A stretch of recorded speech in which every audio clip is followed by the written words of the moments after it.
പൂജയും ഫംഗ്ഷനും കഴിഞ്ഞതോടുകൂടെ തന്നെ ഞങ്ങൾ പാക്കിങ്ങിൻ്റെ ഭാഗം ഒരു സൈഡിൽ നിന്ന് തുടങ്ങിയിരുന്നു കേട്ടോ. ഞാൻ പറഞ്ഞിരുന്നല്ലോ ഞങ്ങളായിട്ട് തന്നെയാണ് പാക്ക് ചെയ്യുന്നതെന്ന്. അതിൻ്റെ മെയിൻ കാരണം എന്ന് വെച്ച് കഴിഞ്ഞാൽ വേണ്ടാത്ത കുറേ ഐറ്റംസ് ഉണ്ടായിരുന്നു. പാക്കേഴ്സ് ആൻഡ് മൂവേഴ്സിനൊക്കെ വിളിച്ചു കഴിഞ്ഞാൽ അവരെല്ലാം പാക്ക് ചെയ്യും, അതിൻ്റെ ഒന്നും ആവശ്യമില്ല. പിന്നെ സെഗ്രിഗേഷൻ പുതിയ വീട്ടിൽ പോയിട്ട് ചെയ്യേണ്ടെന്ന് വെച്ചിട്ടായിരുന്നു.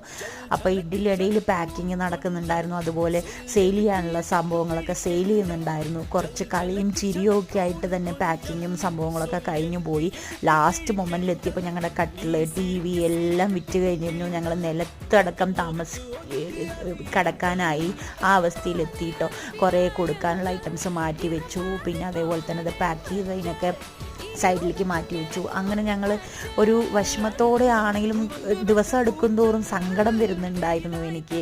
അയ്യോ ഞങ്ങളിവിടെ നിന്ന് പോവുകയാണോ എന്നുള്ളത്. പക്ഷേ വേറെ വഴിയില്ല. ഇതിൻ്റെ നെക്സ്റ്റ് പാർട്ടും കൂടെ ഉണ്ട്, കാണാൻ മറക്കല്ലേ.